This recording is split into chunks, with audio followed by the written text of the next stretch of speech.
অন্য সব অপরাধের ব্যাপারে এরকম বলা নেই। তিনি সুবহানাহু ওয়া তাআলা সূরা ইসরার 32 নম্বর আয়াতে বলেছেন, ওয়ালা তাকরাবুজ জিনা, আর জিনার ধারে কাছেও যেও না। কেন? ইন্নাহু, পারকে এভাবে হাত ধরে হাঁটা, কানা ফাহিশা, নিশ্চয়ই অশ্লীলতা।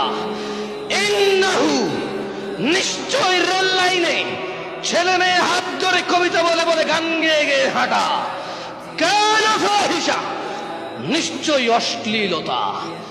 লা তাকরাবুজ জিনা, জিনার কাছেও যেও না। কেন? ইন্নাহু কানা ফাহিশা, নিশ্চয়ই এটা অশ্লীলতা। ক্লাসের ভিতরে বসে দুইজন পাশাপাশি বেঞ্চে, টিচার বোর্ডে দেখাচ্ছে, একজন একজনের পায়ে পা লাগিয়ে দেওয়া, একজন একজনের হাত ধরা। নিশ্চয়ই কলেজ থেকে বের হয়ে একজন আরেকজনের হাতের ভিতরে এভাবে হাত ঢুকিয়ে দিয়ে এভাবে হাঁটা, কেন ফাহিশা, অশ্লীলতা, অশ্লীলতা, অশ্লীলতা। লা তাকরাবুজ জিনা, কাছেও যেও না। এভাবে মেসেজ করো না, এটা কাছে যাওয়া হয়। এভাবে রেল লাইনে হেঁটো না, পার্কে বসো না, হাতের জিনে ভাবে হেঁটো না, এটা কাছে যাওয়া। লা তাকরাব, কাছে যেও না, নিকটবর্তী হয়েও না। জিনা, অশ্লীলতার তুমি কাছে যেও না।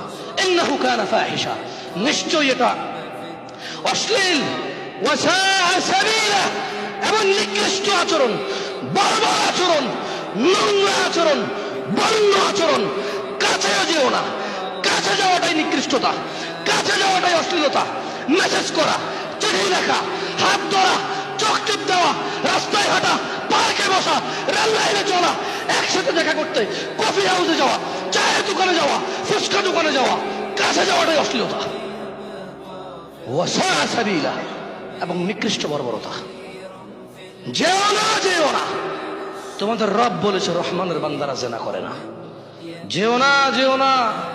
তোমাদের রব বলেছে এটা নিকৃষ্ট এবং ঘৃণিত আচরণ, এর কাছেও যাওয়া যাবে না।